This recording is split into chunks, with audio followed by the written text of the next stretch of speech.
To say that there is a lot going on in the United States right now and across the world is a major understatement. Let's just start with what's going on in the United States with the government shutdown. Over 750,000 people could not receive a paycheck come Friday. The trickle-down effect from that could be major. If you look at the betting market, which Polymarket is a good site you can go look at, they're betting on the fact that it probably will not open up until after October the 15th. As you guys know, everyone can bet on anything right now. A lot of times they look at the betting market to see who's going to win a certain election. So check it out. You can see for yourself. But in addition to that, let's look what's going on overseas. These are what I call pockets of tension sometimes that I pay attention to. You've got Afghanistan with the Taliban who shut down the internet. You've got the EU that's going to do a drone wall. You've got the UK that's saying a digital ID. It's mandatory by 2029 if you want to work. You've got Venezuela with Russia just did another treaty.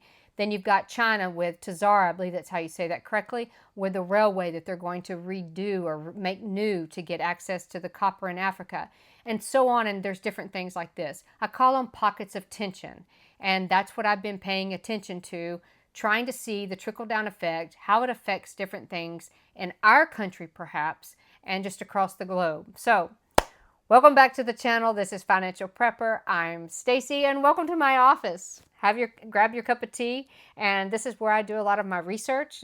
This is where I watch the news. This is also where I take your calls when you call in for precious metals, which, by the way, gold is on target to hit $4,000 by the end of the year.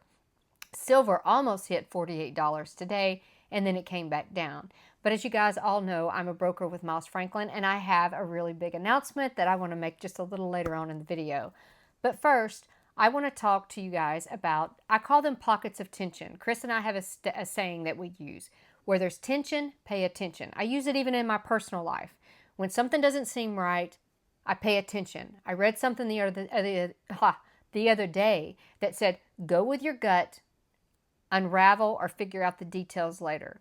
Because sometimes you know when the tension is there, something isn't either not quite right, doesn't add up, there's more to the story, there's something.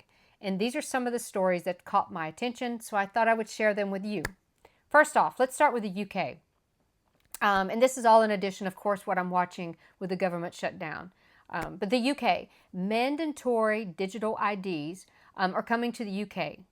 And they're saying that it's going to be the Brit Card, and they're going to be required to have it by 2029, and you cannot work. And I saw in some of the comments as I was reading some of this, they're saying, watch out, America, it's coming for you. Watch out, America, it's coming for you. And we've been talking about this digital ID, CBDC, all this kind of stuff. And we always said it'll creep, creep, creep. And then all of a sudden, boom, it's going to be mandatory. And it looks like that is what they're facing. So you either get the digital ID or you can't work. That looks like that's what's coming down the pipe for the UK. In addition to another thing that I'm watching, because obviously I want to see if that's going to come to America. In the EU, they're discussing that they're going to set up a drone wall. And I tried to research this a little bit, and they're saying it's not necessarily going to be an easy task because they're noting that the EU is not really set up for these kind of military crises. And if you guys have watched the news at all, you'll hear even Trump talk about that, where we do a lot of supporting them, and they're saying that something needs to change. Logically, either more power has to be centralized, delegated to member states. Could it change politics, economics? But the Denmark private minister has come out, and he warns against this hybrid war, and where we're talking about the drones. This is becoming more and more prevalent in the different wars that you hear across the world. Drones are involved. And right now they're saying, yes, in some areas that you're allowed to shoot them down, specifically in Poland. So how does that affect us? We're, from what I heard, I can't prove this, but possibly sending troops to Poland. Obviously, Poland's NATO, Ukraine's not. But once again, I'm watching this because I do think this will have effects that could possibly affect us. But anyway, they're talking about this, of how it's not going to be easy to set this up, but it's wrestling with hybrid wars, and it's becoming an issue. So this is something, I don't even know what a drone wall would consist of, I guess, unless you're talking about the Iron Dome like Israel has, and something that hopefully that we hope to have if that's what I'm hearing that we hope to have. And then talking about shutdowns and all that kind of stuff, let's look at Afghanistan. The Taliban's right now shut down the internet and mobile phone networks in Afghanistan to prevent vice. And they said apparently it affected the flights being grounded, maybe coming in and out. And they said, okay, so, on this article it said, yes, it might not add a lot to the GDP, talking about the United States, but that means an entire country was completely knocked off grid for 24, 48 hours, however long it ended up being. And at first there was no reason. Then they came back and said that cables were being worked on. Now, here's where I say something doesn't set right. I think there may be something more.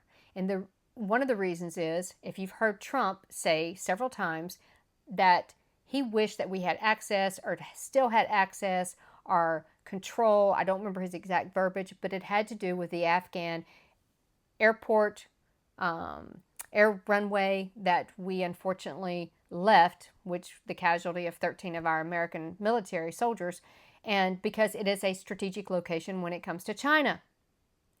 So when I read this, immediately I think, wait a minute, there may be a little bit more to this story. It's just a blip on the radar, but it doesn't quite add up. So just something else I'm watching. And then when we talk about China, China has also, let's see, they have made a, here we go, Tazara, they have made a rail deal, and they're going to refurbish and operate the aging railway, securing Africa's copper belt direct access to vital shipping links, then head to China.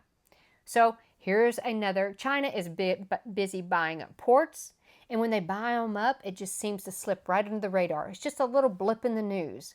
So I'm reading this and I'm going, it's one more access that they have gained hold of, and in the means of making it refurbishing and making this aging railway nice, they're going to secure another line into Africa to get the minerals, copper, and different things like that. The ports, the United States, land that they've bought up. So I'm watching this. And another thing that I'm watching also is in Taiwan. The Trump administration, when it comes to the chips, Trump administration is pressuring Taiwan, as we all know, to shift 50% of chip production to the U.S. or risk losing U.S. protection against China. Now, they're coming out and they're saying a demand which Taiwan has said no. So what does that mean?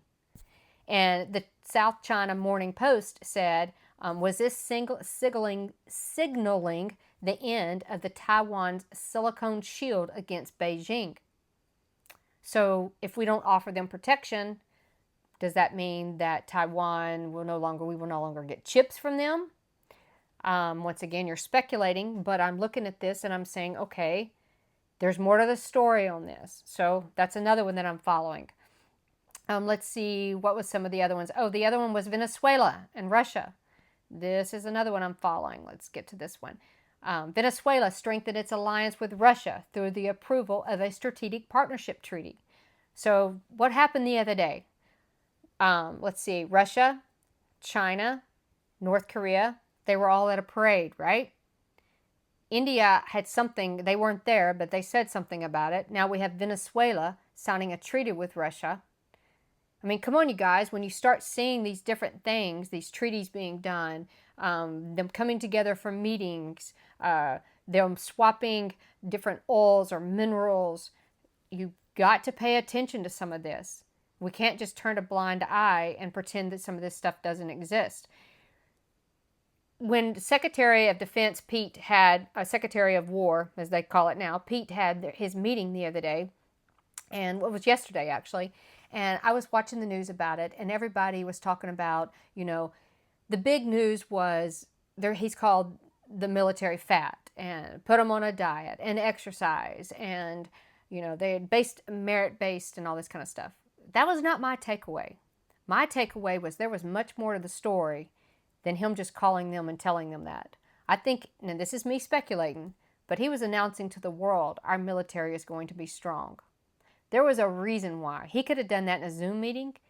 He could have done that with phone calls. He could send a video out. He could have done paperwork. There was some reason he had everyone assembled It was a message, in my opinion, to the world to say, we are going to be military strong. Once again, these are just, like I say, little areas that I think that there's more to the story I pay attention to, and just a few of the items that I watch. There's a whole list of items that I watch, but that's just a few that I'm keeping my eye on. So, to the news. If you made it this far, thank you. Miles Franklin has come a long way. And of course, if you guys have ordered with me in the last couple of years, you know that we've changed software. I now have access to invoices. I can process payments.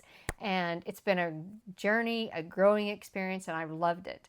In addition, I have my own landing page now. Well, Chris and I do, because he's actually on the photo also, and we talk about Chris and I. But we have our own landing page that you can go to our site, and you can use our link, and you can go and purchase with Miles Franklin. So that'll still mean I'm your broker, and most of the prices should match what I can get you every now and then, because I've tried it out myself. Every now and then I can get a little bit cheaper, but it's not where it used to be, where it was, quite different overpriced, or the prices were a little bit different. So I'm going to put that link in the description. I'm pretty excited about it. It does work, because I've had a few people try it out, because I wanted to make sure it worked, and before I put it actually out on a YouTube video. So you guys check it out. If you can't get a hold of me, you're more than welcome to use the link. I still hope you call me and say hello, because I do enjoy talking to everyone and all the relationships that I've made with you guys. I still will be sending out a price list. I have been not as much lately, because the prices have been so volatile that I've not been able to guarantee the premiums for a week. So sometimes I send it out and sometimes I don't. But I will continue to try to send that out, especially if you ask, and just, hey, you know that it might not be good for a week and only may be good for a day or two, just depending on what happens. So with that being said, you guys have an awesome, awesome day. Keep learning, stay strong, and I will see you guys in the next one.